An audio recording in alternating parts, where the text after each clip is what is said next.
नमस्कार. आवाज महाराष्ट्राच्या या साम टीव्हीच्या कार्यक्रमामध्ये मी विकास आपलं स्वागत करतो. आता आपण आहोत ठाण्यामध्ये. ठाणे शहरामध्ये गेल्या 10 वर्ष भाजपचे आमदार निवडून येत आहेत. खूप काही समस्या आहेत, खूप काही समस्या सोडवलेल्या आहेत. खास करून मुख्यमंत्र्यांचं हे ठाणं आहे. ठाण्यातले काही सामाजिक कार्यकर्ते आणि पक्ष माझ्याबरोबर आहेत. नेमकं काय आहे, ठाणेकरांना काय अपेक्षा आहे, भविष्यामध्ये आवाज जो काही महाराष्ट्राचा आहे, हा ठाणेकरांचा आवाज महाराष्ट्रभर पोहोचेल की नाही, यासाठी आपण आता शो सुरू करत आहोत. ठाण्यातल्या कत्राळी तलाव परिसरामध्ये या ठिकाणी खूप मोठ्या प्रमाणावरती सामाजिक कार्यकर्ते आणि जे काही पक्षाचे नेते आहेत या ठिकाणी जमलेले आहेत. राहुल, काय सांगाल? तुम्ही सेंट्रलला आता सत्तेच्या जवळजवळ पोहोचला होतात. गेल्या 10 वर्ष सेंट्रलमध्ये भाजप प्रणित सरकार होतं किंवा भाजपचं सरकार होतं. तुम्ही देखील सामाजिक कार्यकर्ते देखील आहात आणि काँग्रेसचे कार्यकर्ते आहात. काय अपेक्षा आहे? नक्कीच लोकसभेला चांगली बॅटिंग काँग्रेसच्या माध्यमातून झालेली आणि काँग्रेसच्या चांगल्या सीट आलेल्या आहेत. आता विधानसभेच्या निवडणुका येऊ घातलेल्या आहेत आणि आता आपण ज्या ठिकाणी उभे आहोत हा ठाणे शहराचा 148 हा मध्यवर्ती भाग आहे. अनेक विकास कामं जी म्हणता येतील, जी ठाणे शहराच्या दृष्टीने व्हायला पाहिजेत, ती म्हणावी तशी झालेली नाही आहेत. अनेक समस्या वर्षानुवर्ष तशाच आहेत. एक त्या समस्यांबद्दल सांगायचं झालं तर या ठाणे शहरामध्ये जे स्टेशनकडे जाणारे रोड असतील किंवा अंतर्गत जाणारे रोड असतील, अतिशय अरुंद रोड त्या ठिकाणी आहे. त्यामुळे सातत्याने त्या ठिकाणी स्टेशनकडे जात असताना त्या ठिकाणी वाहतूक कोंडी त्या ठिकाणी होत असते. पार्किंगची फार मोठी समस्या या भागामध्ये आहे. पार्किंगच्या समस्येबरोबरच जसा ठाणे शहराचा विकास होत चाललेला आहे, तुम्ही बघितलं असेल की ज्यावेळी पावसाळा येतो, पावसाळ्यामध्ये वंदना टॉकीज असेल, नौपाड्यासारखा भाग असेल, अशा अनेक ठिकाणावरती पाणी साचतं आणि त्या पाण्याचा निचरा त्या ठिकाणी होत नाही. एका वाहतूक वाहतूक कोंडी देखील होते. काय तुम्ही देखील वेगवेगळ्या प्रकारची आंदोलनं केलेली आहेत, काय सांगाल? नक्कीच वाहतूक कोंडीवरती एक यशस्वी तोडगा त्या ठिकाणी काढला गेला पाहिजे. आपण वेगवेगळ्या संकल्पना त्या ठिकाणी राबवतो, परंतु त्या ठिकाणी रस्ता रुंदीकरण झालं पाहिजे. आणि तुम्ही बघितलं असेल की एक पर्यायी व्यवस्था, स्टेशनकडे जाणारी एक पर्यायी व्यवस्था त्या ठिकाणी निर्माण झाली पाहिजे. एक तर मला असं वाटतं की कोस्टल रोड जो घोडबंदरकडनं येणारी वाहतूक आहे, तुम्ही ठाणा कॉलेजच्या या ठिकाणी आलात तर ठाणा कॉलेजच्या ठिकाणावरून आल्यानंतर कोस्टल रोड किंवा त्या खाडी खालून जाणारा रोड, त्या ठिकाणी स्टेशनकडे जाणारा अप्रोच रोड त्या ठिकाणी दिला गेला पाहिजे. तो जर द्यायचा असेल तर एखादा भूमिगत मार्ग त्या स्टेशनकडे दिला गेला पाहिजे. कारण मोठ्या प्रमाणामध्ये त्या ठिकाणी रस्ता रुंदीकरण किंवा मोठ्या प्रमाणात विस्थापन होऊ शकत नाही. पण स्टेशन पर्यंत नागरिकांना आपल्याला कशा पद्धतीने नेता येईल, तो वाहतूक कोंडीवरती योग्य तो पर्याय त्या ठिकाणी केंद्र सरकारच्या माध्यमातून आपण त्या ठिकाणी सोडवला पाहिजे. ठाणे शहरातील काही सामाजिक कार्यकर्ते देखील आपल्या बरोबर आहेत. नेमकं असं सामाजिक कार्यकर्त्यांचं म्हणणं आहे की खूप काही समस्या आहेत, गेल्या 10 वर्षांपासून त्या सुटलेल्या नाहीत किंवा मग यापूर्वी देखील सुटलेल्या नाही. संगम, कशा प्रकारचा ठाणेकरांना होतोय? सर्वात प्रथम ठाणेकरांना वाहतूक कोंडीचा सामना भरपूर होतोय. इथे जे अनधिकृत पार्किंग आणि हे ज्या काही बसेसच्या कंपन्याच्या बसेस आहेत, त्या घोडबंदर भागात लागल्या जातात आणि त्याच्यामुळे आणि काही राजकीय लोकांचा संबंध असल्यामुळे ही विभाग म्हणजे वाहतूक विभाग कारवाई करत नाही. त्यामुळे वाहतूक कोंडी होते. अजून मला असं म्हणायचं आहे, की आता ठाण्याचं वाढतंय, पण ठाण्याकडे पर्यटन क्षेत्र वाढायला पाहिजे. जे आमदार जे आहेत, त्यांनी पर्यटन दृष्टिकोन पावलं उचलले पाहिजे. मुळात म्हणजे तळापाड्याचं ठिकाण आहे. आम्ही तिथे वारंवार मागणी करतोय, की एखादा चांगला मसाला व्हावा. पण प्रशासन किंवा आमदार साहेब लक्ष देत नाहीये. याची आम्हाला खंत वाटते आणि ठाणेकरांना रोजगार वाढला पाहिजे, पर्यटन वाढलं पाहिजे, यासाठी त्यांनी चालना दिली पाहिजे. तुम्ही देखील खूप आंदोलनं करता. कशा प्रकारची जी काही समस्या आहे, अशा प्रकारची आंदोलनं करून समस्या सुटेल? आंदोलन करून प्रशासनाचं लक्ष वेधण्यासाठी आम्ही आंदोलन करतो. आता मध्यंतरी कोणतरी एक बाबा होऊन आहे, त्या बाबाच्या सांगण्यावरती आमचा गोखले रोड हा अरुंद रस्ता आहे आणि त्या बाबाच्या सांगण्यावरती सर्व डिवायडर टाकलेले आहेत आणि डिवायडर टाकल्यानंतर एखादी मागे तुम्ही स्वतः कव्हर केलेली त्या मडवींची तर आग लागली होती. त्याच्यामुळे एक जी गाडी जी आहे म्हणजे ॲम्ब्युलन्स म्हणा, फायर ब्रिगेड म्हणा, गाडी जाऊ शकली नाही. त्या बाबाच्या सांगण्यामुळे. कोण तो बाबा सांगणं सर्व हे प्लॅनिंग करतायत आणि वाहतूक कोंडी त्या बाबांच्या सांगण्यामुळे होते आणि प्रशासन मात्र त्या गोष्टी लक्ष देत नाही. काय सांगाल? तुम्ही देखील भाजपचे पदाधिकारी आहेत, कार्यकर्ते आहेत. भाजप सत्तेमध्ये आहे गेल्या 10 वर्षापासून. अनेक म्हणजे सत्तेमध्ये आहे, युतीमध्ये आहे किंवा मग युतीच्या नंतर देखील सत्तेमध्ये होती. कशा प्रकारे विकास शहरात झाला पाहिजे? मला एक नक्की सांगायला आवडेल की आपण सारखे आपत्तीबद्दल बोलतोय, तर ती आपत्ती नसून आपली तरुणाई जी आहे ती आपली संपत्ती आहे आणि शहरामध्ये जो विकास झालेला आहे त्याचा निश्चितच उल्लेख केला पाहिजे. ज्या 148 विधानसभेबद्दल आपण बोलतोय ते मानबिंदू आपण ठाणे शहराचं हृदयस्थ स्थान आहे ते, आणि तिकडे तळावपाळी आहे, तिकडे गडकरी रंग आहेत आणि तिकडे अनेक अशी ठिकाणं जी आहेत की जी वास्तू जी आहे ती ठाणे शहराचा इतिहास वाढवणारी आहेत. तर नुसत्या तक्रारी करून किंवा नुसती आंदोलनं करून ज्या चांगल्या बाबी आहेत त्या जपण्यासाठी त्या अधिक कशा बाजूनी चांगल्या बाबी ज्या आहेत ते जपता येतील, आपली संस्कृती कशी वाढवता येईल हे आपण बघितलं पाहिजे. राजकारण न करता ज्या चांगल्या गोष्टी आहेत त्याचा उल्लेख आपण आवर्जून केला पाहिजे. वाईट गोष्टींचा उल्लेख जो आहे तो एकटं राजकारणी जबाबदार नाहीत, तर हे प्रशासन जे आहे ते अनधिकृत जी कामं जी होतात ती एका रात्रीमध्ये होत नाहीत. त्याच्यामुळे हे प्रशासन जे आहे ते दुतोंडीपणाने जी प्रशासन भूमिका जे घेते आणि राजकारण्याला बळी पडते. खऱ्या ज्यानं समाजकारण करायचं राजकारण, जे खरे राजकारणी आहेत त्यांना ते बळी पडते आणि हे प्रशासन तेवढंच जबाबदार जे आहे की ते पूर्णपणे डोळे झाकून या अनधिकृत बांधकाम असेल किंवा वाहतूक परवाना असेल, हे रिक्षावाले ही जी समस्या जी आहे, जसं मगाशी राहुलजींनी सांगितलं की एक छान भूमिगत मार्ग द्यावा, पण त्या भूमिगत मार्गाचा खर्च करण्यापेक्षा जे पोलीस दल जे आहे, जे रिक्षावाल्यांकडनं 4 सीट वरती पैसे घेतात, त्यांना जर काय प्रशासनाने कुठे आळा घातला तर नक्की आणि नक्कीच समस्या जी आहे त्याच्यावर तोडगा निघेल असं माझं मत आहे. अशा प्रकारे तोडगा काढून किंवा मग तोडगा करून भ्रष्टाचार कमी होईल तुम्हाला वाटतं? नाही, आमचं स्पष्ट मत आहे. ह्या ठाणे शहराच्या समस्या या बिकट झालेल्याच आहेत, त्याबद्दल वादच नाही. आणि त्याला प्रशासन आणि त्याचप्रमाणे जे सत्तेमध्ये राजकारणी आहेत ते आहेतच. पण ह्याचं मूळ जे जातं जे केंद्रामध्ये जातं, त्यामुळे धर्मराज्य पक्षाच्या जे अध्यक्ष आहेत आमचे, जे श्री राजनराजे, आदरणीय राजनराजे यांनी पहिलीच आपली भूमिका स्पष्ट केलेली आहे की आमचा हा पक्ष या निवडणुकीमध्ये लोकसभेमध्ये महाविकास आघाडीला आम्ही पाठिंबा दिलेला आहे. आणि आता येणाऱ्या विधानसभा निवडणुकीमध्ये पण त्याचं मूळ कारण असंच आहे की जे दडपशाहीचं गेल्या 10 वर्षातलं जे भाजपचं सत्ता आहे आणि महाराष्ट्रामध्ये जी महायुतीचं सरकार आहे आता, तर ते जे दडपशाहीचं राजकारण करत आहे, लोकशाही जे पूर्णपणे मोडीत निघाली आहे, तर ती वाचवण्यासाठी पहिले मुख्य या महायुतीला, म्हणजे महाराष्ट्रामध्ये म्हटलं तर महायुती सरकारला दूर सारणं हे पहिलं प्रमुख काम आहे. तर त्यासाठी धर्मराज्य पक्ष महाविकास आघाडीला पाठिंबा दिलेला आहे. आणि त्याच तऱ्हेने जसं मतविभाजन झालं नाही पाहिजे आणि आमच्यामुळे पुढची एखादी सीट, जसं आपण बघितलं की रवींद्र वायकरांची सीट जशी 48 मतांनी निवडून आली, तसंच ह्या ठाणे शहरामध्ये होता कामा नये. चांगली माणसं, योग्य माणसं महाविकास म्हणजे आता जे आमदार आहेत ते काम करत नाही तुमचा आरोप आहे? काम करत नाही. ते एक इंडिव्हिज्युअल आमदार म्हणून ते कदाचित काही प्रमाणात योग्य पण असतील, पण ते त्यांचं ज्यांची जे पक्षाची भूमिका आहे, जी पक्षाची भूमिका त्यांना मान्य आहे का, त्या आमदारांनी स्पष्ट करावं. जी दडपशाही, ईडी, ज्या स्वतः सगळ्या स्वायत्त संस्था त्यांनी ज्या अधिकारात घेतलेल्या आहेत. आता आपण थोडक्यात हेच बघूया ना, जे आपल्या स्थानिक स्वराज्य संस्थांच्या निवडणुका आता किती वर्षात झालेल्याच नाहीयेत. म्हणजे तुम्ही ठाणे महानगरपालिका या, नवी मुंबई घ्या, मुंबई घ्या, कुठच्या या निवडणुका व्हायलाच देत नाहीयेत. सगळ्यांवरती अंकुश लागलेला आहे.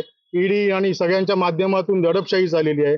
त्यामुळे जे स्थानिक आमदार असतील ते सुद्धा काही करू शकत नाहीत त्यांच्या पक्षामध्ये. आणि जे अर्धे अधिक आमदार आहेत ते नवीन विकत घेऊन किंवा इकडनं तिकडनं जमा करून त्यांच्या पक्षात दाखल झालेले आहेत. त्यामुळे त्यांची अशी काही भूमिका नाही. जी पक्षाची भूमिका आहे तीच त्यांची भूमिका आहे. त्या भाजप कुठेतरी दबावाचं राजकारण करतंय आणि जर समस्या सुटत नसेल तर इतर पक्षातले लोक घेऊन अशा प्रकारचे आपलं सरकार बनवतंय असा आरोप तुमच्यावरती केला जातो. काय सांगा? मुळात असं आहे की भाजपा केंद्रामध्ये वन साईड निवडून आलेले आहे.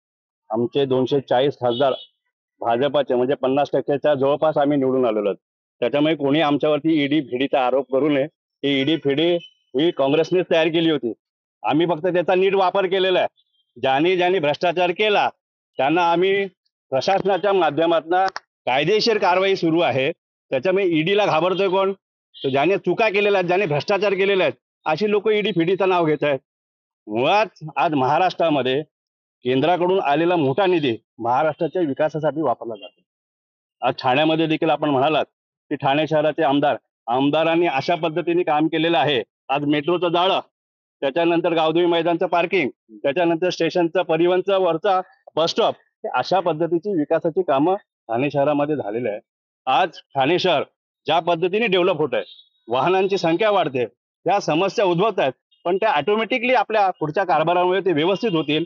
आणि घोडबंदरचा जो परिसर आहे ज्या पद्धतीने डेव्हलप झालेला आहे, त्या ठिकाणी आलेले परप्रांतीय आपले कामधंदा सांभाळून तिथे विकासाची गंगा वाहत आहे, तरी देखील त्याच्यावरती आरोप केला जाते. हा स्पेशल चुकीचा आरोप आहे. काय सांगा, समस्या सुटणारच का? ईडीचा बागुलबुवा केला जातो किंवा मग ईडीला समोर आणलं जातं. स्थानिक स्वराज्य निवडणुका देखील लागल्या नाहीये. हे बघा, विरोधामध्ये हे लोक होते त्यावेळी स्मार्ट सिटीमध्ये झालेल्या मोठ्या भ्रष्टाचाराबद्दल हरदीप सिंग पुरी केंद्रीय मंत्री त्यांची या ठिकाणी भेट घेतलेली होती आणि सगळे त्यांनी जंत्री त्या ठिकाणी वाचून दाखवलेली होती.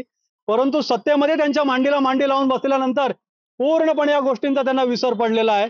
दुसरी गोष्ट, आता ते लाडकी बहीण योजना सांगतायत. अहो, लाडक्या बहिणींसाठी ठाणे शहरामध्ये असलेले rest room, pink rest room, ते सुद्धा चांगल्या अवस्थेमध्ये नाहीयेत. मला आठवतं की बीजेपीच्या महिला मंडळांनी वर्षभर आधी त्याच्यासाठी फार मोठी आंदोलनं केलेली होती. अहो, तुम्ही त्या ठिकाणी तिथे सुरक्षा रक्षक नेमू शकत नाही, तुम्ही महिला कर्मचारी नेमू शकत नाही आणि तुम्ही काय म्हणजे लाडकी बहीण योजनेचा तुम्ही त्या ठिकाणी भाऊ करताय. ज्या प्राथमिक ज्या गोष्टी आहेत त्या ठिकाणी तुम्ही पुरवल्या पाहिजेत. दुसरी गोष्ट म्हणजे या शहरातल्या आमदारांबद्दल सांगत असताना, हे आमदार विधानसभेमध्ये अनेक प्रश्न मांडतात, अनेक प्रश्नांचा ते पत्रव्यवहार करतात, त्याच्या बातम्या फेसबुकच्या माध्यमातून टीव्हीवरती येतात. परंतु या राज्याचे मुख्यमंत्री असतील, मंत्री असतील, पालकमंत्री असतील, कुठेही त्यांना सिरियसली त्या ठिकाणी घेतलं जात नाही. तुम्ही बघितलं असेल, पब असेल, डिस्को असेल किंवा याच्यावरती त्या दिवसापुरत्या कारवाया होतात. एम्प्लॉयमेंटच्या बाबतीमध्ये त्यांनी बघितलं असेल, त्या बाबतीमध्ये त्यांनी आवाज उठवला. अनेक अशा गोष्टींवरती ते आवाज उठवतात, पण मला कळत नाही ते जर सत्तेमध्ये आहेत आणि त्या भ्रष्टाचाराच्या गोष्टींवरती आवाज उठवतात, ते विधानसभेमध्ये जे मांडतात, अनधिकृत बांधकामांबद्दल ते विषय मांडतात, तर त्यांच्यावरती कारवाई का होत नाही आणि भारतीय जनता पक्षाच्या या आमदाराला सिरियसली त्या ठिकाणी का घेतलं जात नाही? काय वाटतं, तुमचं जे काही आमदार आहेत त्यांना सिरियसली घेतलं जात नाही असा आरोप देखील ठाण्यातले काँग्रेसचे कार्यकर्ते करत आहेत. काय अपेक्षा आहे आमदारांकडे? असा विषय बिलकुल नाहीये. आमदार जे आमचे हे जे आहेत संजय केळकर साहेब, ते निश्चित हा विषय मांडत असतात आणि प्रशासनाची काम करण्याची एक पद्धत असते, एक गती असते. त्यांना पाठपुरावा, सगळे पुरावे दिल्यानंतर त्याप्रमाणे योग्य ती कारवाई होत असते. त्यामुळे त्यांनी जो आरोप केलाय ते आम्हाला तसं काही त्यात योग्यता वाटत नाही. दुसरी गोष्ट, केंद्र सरकारकडून जे मेंटल स्टेशन पण मंजूर झालंय, त्यामुळे नक्कीच आमच्या ठाणे शहरावरती जो येणारा जो भार आहे ट्रॅफिकचा, तो सुद्धा कमी होईल. नुकताच आमचे जे जिल्हाध्यक्ष आहेत संजयजी वाघुले यांनी सुद्धा तिथे रिक्षासाठी एक आंदोलन केलं होतं, रिक्षा चालक आणि गोखले रोडवरची ट्रॅफिक, त्यामुळे ते सुद्धा चालू आहे. त्यामुळे भारतीय जनता पक्षाचं काम चालू आहे. लाडकी बहिणीच्या योजनेबद्दल आता आमचे सहकारी इथे आहेत ते म्हणाले, तर लाडकी बहीण योजना ही नक्कीच फार फायद्याची आहे आणि अनेक ठाणे शहरामधल्या अनेक महिला पदाधिकाऱ्यांनी आणि महिलांनी त्याची, आमच्या महिला पदाधिकाऱ्यांनी काम करून त्याची पण संजय घेतलेली आहे. केळकरांना जे विधानसभा किंवा मग विधान परिषदेत त्या ठिकाणी त्यांना बोलून दिलं जात नाही सत्ताधाऱ्यांकडून. मग सत्तेधारी असून तरी त्यांना बोलता करून देत नाही. काय सांगाल? एक तर संजय केळकर साहेबांनी विधानसभेमध्ये ठाणे शहराच्या बाबतीमध्ये नाही तर महाराष्ट्रातील देखील प्रश्न मांडलेले आहेत आणि त्याला सगळ्या सभागृहाने मान्यता दिलेली आहेत. सभागृहाच्या मान्यतेनुसार केळकर साहेबांचे प्रश्न सुटत आहेत. पण काही विरोधकांना असं वाटतं की केळकर साहेब प्रश्न मांडतायत पण त्याचा उहापोह किंवा त्याचा मार्ग निघत नाही, परंतु याचा मार्ग ऑटोमॅटिकली निघतोय, पण तुम्हाला तो दिसत नाहीये हे तुम्ही कबूल करा. तुमच्या डोळ्यावरती धृतराष्ट्रासारखी द्रौपदीसारखी पट्टी लावलेली आंध्रपानाची. या ठिकाणी ज्या पद्धतीने भाजप सरकारचं काम सुरू आहे त्याच्यामुळे विरोधकांच्या पोटामध्ये पोटशूळ आलेलं आहे. यावेळी देखील भारतीय जनता पार्टीचे आमदार हे प्रचंड मताधिक्याने विजय होतील आणि भाजपाची सरकार, महायुतीची सरकार ही महाराष्ट्रामध्ये पुन्हा बसवली जाईल, याचं सर्वांनी निश्चित खात्री ठेवावी. आजच्या तारखेला लाडकी बहिणीच्या बाबतीमध्ये ज्या आमच्या मित्रांनी विषय काढला, आज लाडक्या बहिणीच्या बाबतीमध्ये इतर पक्षाची लोक देखील फॉर्म भरत आहेत. ते मान्य करा ना. तुम्ही का मान्य करत नाही? तुम्ही देखील तुमच्या ऑफिसमधल्या कार्यालयामधल्या गपचूप टेबलाच्या खालून फॉर्म भरतायत, ते का भरले जात आहेत? मग तेही मान्य करावं त्यांनी की आम्ही लाडली बहिणीचे फॉर्म भरतो म्हणून. अशा प्रकारच्या अनेक ज्या काही योजना आहेत सरकारच्या किंवा मग ज्या काही समस्या आहेत अशा होतच असतात. आपल्याकडे अनिश गाडवे जे शिवसेना उद्धव बाळासाहेब ठाकरे गटाचे या ठिकाणी आलेले आहेत. अनिश, काय समस्या आहे नेमकी आणि काय सोडवले आमदारांनी? आताच माझ्या भाजपच्या मित्रांनी सांगितलं की टेबलच्या खालून गपचूप फॉर्म भरतायत, पैसा काय खिशातला देत नाहीयेत. समजलात? पैसा हा सरकारचा आहे. 1500 रुपये वाटतायत ते भाजपच्या कार्यालयातून येत नाहीयेत, ते सरकारचे पैसे आहेत आणि ते सरकारचे पैसे जनतेपर्यंत पोहोचले पाहिजेत. योजना ही सरकारी आहे, कोणा मंत्र्याची योजना नाहीये, ही राज्य सरकारची योजना आहे. विषय तो महत्वाचा नाही. आता आपण इथे जमलो आहोत ठाण्याच्या मूलभूत समस्यांविषयी बोलण्यासाठी. भविष्यातल्या आमदारांनी ठाण्यामध्ये काय केलं पाहिजे, आमदारांनी काय केलं किंवा काय करायला हवं होतं हा भाग सोडून द्या. आता 2 महिन्यावर निवडणुका आलेल्या आहेत. सगळ्यात पहिली आणि आताच्या वातावरणाला धरून जर तुम्ही कुठली समस्या पाहाल तर ती मला महिला सुरक्षेची दिसते आणि स्वतः ठाण्यातल्या विद्यमान आमदारांनी याच्यावर आवाज उठवलेला आहे, ते नाकारता येत नाही. महिला सुरक्षेसाठी ठाण्यातले डान्स बार असतील, ठाण्यातले लेडीज बार असतील, या सर्वांवर खरं तर विशेष लक्ष असायला हवं होतं. खरं तर हे प्रांजळपणे कबूल करावं लागेल. ठाण्यातल्या विद्यमान आमदारांनी याच्यावर प्रयत्न केला असेल, मी नाकारत नाही काही गोष्टी, पण ज्या प्रकारे त्या करायला हव्या होत्या त्या झाल्यात का? हुक्का पार्लर असतील, ठाणा हे ड्रग्सच्या आहारी जात आहे.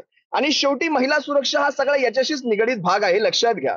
आज ठाण्यामध्ये हुक्का पार्लर सर्रास चालतात. संध्याकाळी 10 नंतर कुणाला लिमिटेशन्स आहेत, संध्याकाळी 10 नंतर कोणीही लिमिटेशन पाळत नाही. रात्री 12-12, 1-1 वाजेपर्यंत लेडीज बार चालू असतात. आता मला यादी द्यायला लावू नका, नाहीतर 22 ते 23 हॉटलाईनची नावे आत्ताच्या आता इथे आणि declare जी करून आणि टाकली. जी लेडीज बार सुरू आहे, हुक्का पार्लर सुरू आहे, काय भूमिका आहे नेमकी शिवसेनेच्या तुमच्या गटाची? भविष्यामध्ये तुम्ही कायदा हाती घ्याल का? कायदा जर हाती घ्यायचा असता ना साहेब, खरंच सांगतो, ज्या दिवशी आमच्या शिवसेनेवर वार झाला त्याच दिवशी घेतला असता. आमच्या संयमी नेतृत्वाने सांगितलं, हे महाराष्ट्र आपलं राज्य आहे. या महाराष्ट्रातल्या सगळ्या साधन सामुग्रीचं रक्षण हे आपलं रक्षण आहे. कायदा सुव्यवस्थाचा प्रश्न ही आपली जबाबदारी आहे. पण लक्षात घ्या, जर महिलांच्या बाबतीत जर ह्या अशाच घटना घडत राहिल्या तर शिवसैनिक म्हणून सांगतो, शेवटी शिवसेनेचं रक्त आहे. कुठेतरी कायदा सुव्यवस्थेचा बाजूला ठेवून महिला सुरक्षेसाठी शिवसेना रस्त्यावर उतरेल आणि शिवसेना शिवसेनेच्या परीने जे द्यायचंय ते उत्तर देईल ज्यावेळेस माझ्या माय भगिनींचा प्रश्न तयार होईल. लक्षात घ्या एवढंच. खऱ्या अर्थानं महिला सुरक्षित आहेत का ठाण्यातल्या? काय सांगाल? नाही, हे जे लाडकी बहिणीची योजना आणली आहे, तर एका बहिणीला तुम्ही न मर्यादित ठेवता पूर्ण तुम्ही त्या समाजासाठी, जो गोरगरीब वंचित समाज आहे, त्या समाजासाठी तुम्ही चांगला रोजगार द्या, चांगली व्यवस्था द्या, चांगलं शिक्षण द्या, चांगलं आरोग्य द्या. ह्या सगळ्या महत्वाच्या गोष्टी आहेत. तर त्या सगळ्या बाजूला सारून फक्त 1,500 रुपये त्यांच्या खात्यामध्ये टाकून हे सगळ्या त्यांना नको त्या गोष्टीला, फुकटच्या खाण्याला त्यांना चालना देण्याचा हे प्रयत्न करत आहेत. तर तसं न करता जो ठाणे शहराची वाहतूक समस्या झाली आहे, किंवा आता हे परप्रांतीयांचे जे लोंढे येत आहेत, नी जी मोठी लोकसंख्या वाढत चालली आहे, त्याच्यामुळे ह्या लोकसंख्येमुळे हे ठाणे शहराचे प्रश्न बिकट होत चालले आहेत. एक मिनिट. उबाटाचे आमचे मित्र यांनी जो प्रश्न उपस्थित केला कायदा सुव्यवस्थेच्या संदर्भामध्ये, यांचं सरकार असताना आमच्या इथे साधू संतांच्या हत्या घडल्या, दिशा सालियनसारखं मर्डर केस झाली, सुशांत सिंग सारख्याची मर्डर केस झाली. तर कायदा सुव्यवस्थेच्या बाबतीमध्ये उबाटाच्या नेत्यांनी आणि पदाधिकाऱ्यांनी बोलू नये. त्यांच्या वेळेचीच कायदा सुव्यवस्था काय होती आणि आताच्या कायदा सुव्यवस्थेमध्ये फार अहो फरक सर, आहे. पण आमच्याकडे एवढं सगळं तात्काळ असून result एवढं आहे. असून पण समस्या सुटली आहे का? तात्काळ result समस्या आहे. सुटली आहे का? समस्या सुटली आहे का? समस्या अशा आहेत, या समस्या अशा आहेत की ह्या न सुटणाऱ्या समस्या आहेत, त्याच्यावरती उपाययोजना 100%. महिला सुरक्षित आहे? आमच्याकडे महिला सुरक्षित आहे? आमच्याकडे कायद्याने चालणारं राज्य आहे आणि त्वरित कायद्यानुसार त्याच्यावरती कायदेशीर कारवाई केली जाते. बदलापूरला कायदेशीर कारवाई झाली. ममता त्याच्यामध्ये कोण होतं? बंगालमध्ये काय कारवाई झाली? त्याच्यामध्ये कोण? कारवाई ममता बॅनर्जीच्या या ठिकाणी बंगालमध्ये ज्या पद्धतीने झालं तिथे कारवाई झाली नाही, इथे ताबडतोब कारवाई झालेली आहे. आणि आता यांनी सांगितलं की 1,500 रुपये महिला, अरे 1,500 रुपये बहिणीच्या खात्यामध्ये येत आहेत. तुम्ही त्याचं अभिनंदन करायला पाहिजे की 1,500 रुपये भेटल्याने त्या बहिणीच्या घरामध्ये आज भाजी, त्याचं काय तांदूळ गहू येणार आहे आणि तुम्ही त्याचा मजाक उडवताय. तुमच्या मजाक उडवताय. आमचं म्हणणं आहे, काय होणार आहे? आजच्या महागाईमध्ये जी महागाई वाढली आहे, ते 1,500 रुपये तुम्हाला काय तुमच्या दिवसाच्या पेट्रोलला तरी जात असतील का राजकारण्यांच्या गाड्यांमध्ये? तर त्या 1,500 रुपयाकडे न पाहता जी आरोग्य व्यवस्था आहे, जी महागली आहे, जी शिक्षण व्यवस्था आहे, जे प्रायव्हेट झाले, सरकारी आपल्या शाळा, ज्या महानगरपालिकेच्या 1,500 रुपयांनी पोट भरणार आहे बंद का? पडलेले आहेत. 1,500 रुपयांचं सोडा हो साहेब. 1,500 रुपयांचं पालघर काढलं, खारघर काढू, बऱ्याच गोष्टी निघतात, उरणपर्यंत पोहोचू. शेवटी बघा, महाराष्ट्रात आहात, महाराष्ट्रातल्या भाजपचीच गोष्टी करा. तिकडे बंगालचं असेल तर बंगालमध्ये जाऊन विचारा. इथे विषय ठाण्याचा आहे. तुमच्या वामन म्हात्रेंनी काय काय उदाहरणं दिली तिथे सांगायला लावू नका. तुमचे लव जिहाद वगैरे सगळे पाहिले. आज बदलापूरमध्ये लव जिहाद दिसला नाही, भाजपचा कार्यकर्ता त्या संस्थेच्या अध्यक्षपदावर बसला. आपला विषय समस्येवरती आहे. ठाण्याविषयी तुम्हाला सांगतो बघा, ठाण्याच्या महत्वाच्या गोष्टी, ह्या गोष्टी तुम्हाला समोर आल्याच पाहिजेत. पार्किंग ही ठाण्यातली सगळ्यात मोठी समस्या आहे. त्या समस्येवर खरंच कुठल्याही राजकारण्याने, विशेषतः ठाण्यातल्या या सत्ताधाऱ्यांनी याच्यावर लक्ष घालावं. पार्किंग अगदी 4 चाकी असो, दुचाकी असो, रस्ते रुंदी, ठाण्यातले रस्ते अगदी गावातल्या गल्लीबोळांपेक्षाही कमी आहेत. ठाण्यामध्ये आता जुनं ठाणं हे बघायला गेलं तर आता जीर्ण होत चाललेलं आहे. त्याच्या पुढच्या भविष्यातल्या क्लस्टर विषयी नेमका काय विचार केलेला आहे, त्याच्या पुनर्निर्माणाविषयी काय विषय, हे कुठेही अजूनही आलेले नाही. टीएमटीची अवस्था पहा. सरकारच्या जीवावर आता टीएमटी चालली आहे. टीएमटीची अवस्था तुम्ही पाहिली असाल तर मरणासन्न झालेली आहे. ओस पडत चाललेल्या MIDC. रोजगार हा सगळ्यात महत्वाचा विषय आहे. ठाण्याच्या वागळे एस्टेटमध्ये आता दलाल बसलेले आहेत. वागळेच्या दलालांनी जमिनी विकायला काढलेल्या आहेत MIDCs मधल्या. अनेक विषय त्याच्यामध्ये. ठाण्याला स्वतःचं मेडिकल कॉलेज आहे का? शासकीय मेडिकल कॉलेज आहे का? हा एवढं मोठं ठाणं शहर, याला मेडिकल कॉलेज नाही अजून. ठाण्यातले एवढे मोठे आमदार बसलेले आहेत, एवढे मंत्री बसले आहेत. करा ह्या सगळ्या गोष्टी. नर्सिंग कॉलेज ठाण्याला स्वतःचं आहे का? त्यानंतर हॉस्टेल. अहो, ठाण्याला नर्सिंग कॉलेज, एका नर्सिंग कॉलेजच्या बरोबर तुम्ही अख्खा ठाणा धराल का तुम्ही? लक्षात घ्या. पालघर पासून मी विचार करतोय आणि ठाण्यापर्यंत विचार या करतोय. सगळ्या समस्या अशा सुरू राहणार आहेत. आपण या सगळ्या समस्या सुरू राहणार आहे. अशा प्रकारचं जे काही ठाणे जिल्ह्यातले जे काही मतदारसंघ आहे या ठिकाणी आपण पोहोचणार आहोत. ठाणे शहरातील ह्या ज्या काही समस्या होत्या ह्या समस्या घेऊन साम टीव्हीच्या माध्यमातून आपण ठाण्यामध्ये आले होतो. सगळ्याच पक्षाचे कार्यकर्ते आणि पदाधिकारी, सामाजिक कार्यकर्ते या ठिकाणी सहभागी झालेले होते. अत्यंत असा कमी वेळामध्ये चुरशीचा अशी जी काही लढाई असते त्याप्रमाणे हा कार्यक्रम झाला होता. सगळ्यांनी त्या ठिकाणी समस्या ज्या काय मांडलेल्या आहेत, आपल्या पक्षाने काय केलं किंवा मग विरोधी पक्षाने काय केलं याचं उदाहरण मतपेटीच्या द्वारे मतदार जरी देणार असला तरी देखील ठाण्यातली हे जे काय मैत्रीपूर्ण पक्ष आहेत यांनी आज प्रसार माध्यमाच्या माध्यमातून पुन्हा एकदा एकमेकांच्या वरती आग पाखड केलेली आहे. ठाणे शहरातल्या समस्या त्यांनी सांगितलेल्या आहेत. भविष्यात देखील ज्या काही ठाणे शहरातल्या समस्या असतील त्या पूर्ण होतील अशी अपेक्षा देखील त्यांनी व्यक्त केलेली आहे. विकास काटे, साम टीव्ही न्यूज, ठाणे. देश विदेशातील प्रत्येक घडामोडींचे लाईव्ह अपडेट मिळवण्यासाठी आता साम टीव्हीच्या सर्व सोशल मीडिया प्लॅटफॉर्मला लाईक, फॉलो आणि सबस्क्राईब करा. तसंच सर्व नोटिफिकेशनसाठी बेल आयकॉन प्रेस करायला विसरू नका.